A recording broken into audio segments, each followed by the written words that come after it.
आप सभी लोगों ने ये काफी बार देखा होगा कि ट्रिग्नोमेट्रिक्स के क्वेश्चन करते समय हमें कई बार 90 डिग्री से बड़े एंगल के लिए साइन, कोस और टेन की वैल्यू निकालने की जरूरत पड़ जाती है, जैसे कि साइन 120, टेन 135 डिग्री और कोस 210 डिग्री।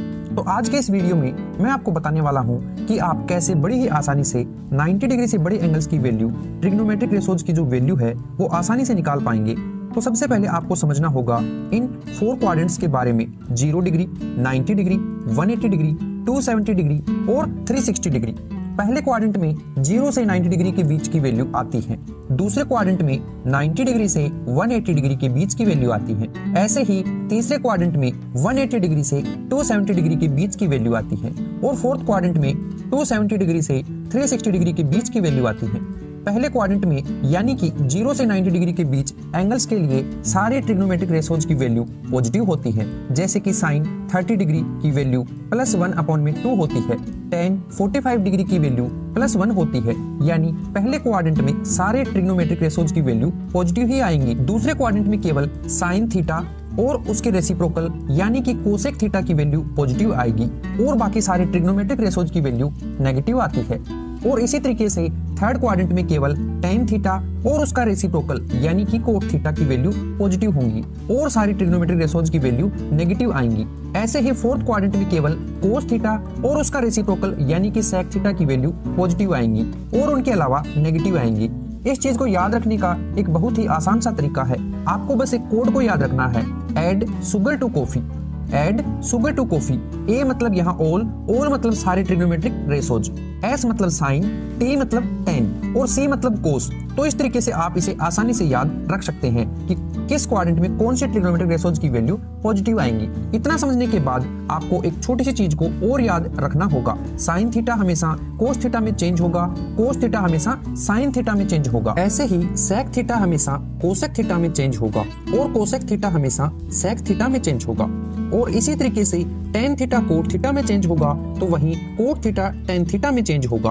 और ये सिर्फ तभी होंगे जब हमारा एंगल 90 डिग्री हो या फिर 270 डिग्री के पास का होगा। इस चीज को आप एग्जाम्पल के जरिए काफी अच्छे से समझ पाएंगे। मान लीजिए हमें साइन 120 डिग्री की वैल्यू निकालनी है, तो सबसे पहले हमने देखा कि 120 डिग्री 90 डिग्री और 180 डिग्री के बीच में आता है, यानी कि सेकंड क्वाड्रेंट में, राइट। अब आप देखिए कि सेकंड क्वाड्रेंट में साइन थीटा लिखा हुआ है, यानी कि सेकंड क्वाड्रेंट में साइन थीटा की वैल्यू पॉजिटिव होती है। तो एक बात यहाँ पर कंफर्म हो गई कि साइन 120 डिग्री की वैल्यू पॉजिटिव आएगी, तो हम यहाँ पर पॉजिटिव का साइन लगा देंगे। अब आगे 120 डिग्री 90 डिग्री से 30 डिग्री ज्यादा है, राइट।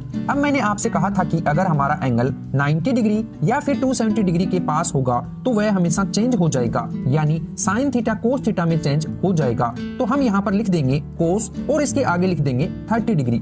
30 डिग्री इसलिए क्योंकि 120 डिग्री जो था वह 90 डिग्री से 30 डिग्री ज्यादा था, राइट। अब आप देखिए कि कोस 30 डिग्री की वैल्यू √3/2 होती है, तो साइन 120 डिग्री की वैल्यू निकलकर हमारी आई +√3/2। चलिए एक और एग्जांपल ले लेते हैं। मान लीजिए इस बार हमें टेन 330 डिग्री की वैल्यू निकालनी है, तो सबसे पहले हमें चेक करना है कि 330 डिग्री किस क्वाड्रेंट में आता है। तो हमने देखा कि 330 डिग्री 270 डिग्री और 360 डिग्री की वैल्यू के बीच में आता है, यानी कि फोर्थ क्वाड्रेंट में। लेकिन फोर्थ क्वाड्रेंट में केवल कोस थीटा और सेक थीटा ही पॉजिटिव होता है, बाकी सारे तो नेगेटिव होते हैं। तो इसलिए एक बात तो यहाँ पर कंफर्म हो गई कि टेन 330 डिग्री की वैल्यू नेगेटिव में आएगी, तो हम यहाँ पर नेगेटिव का साइन लगा देंगे। अब हमें ये चेक करना है कि 330 डिग्री 360 डिग्री से 30 कम है, तो हम यहाँ पर लिख देंगे टेन 30। अब आप ध्यान दीजिए कि टेन थीटा यहाँ पर कोट थीटा में चेंज नहीं होगा, क्योंकि मैंने आपसे कहा था कि अगर हमारा एंगल 90 डिग्री या फिर 270 डिग्री के पास हो तभी वह चेंज होगा, वरना चेंज नहीं होगा। अब टेन 30 डिग्री की वैल्यू होती है 1/√3, इसीलिए टेन 330 डिग्री की वैल्यू हमारी निकल कर आती है -1/√3। तो इस तरीके से आप 90 डिग्री से बड़े एंगल्स के लिए ट्रिग्नोमेट्रिक रेशोज की वैल्यू निकाल सकते हैं। आई होप आप सभी को हमारा यह वीडियो पसंद आया है। अगर पसंद आया है तो आप इस वीडियो को लाइक करके हमें फीडबैक दे सकते हैं। Thank you for watching.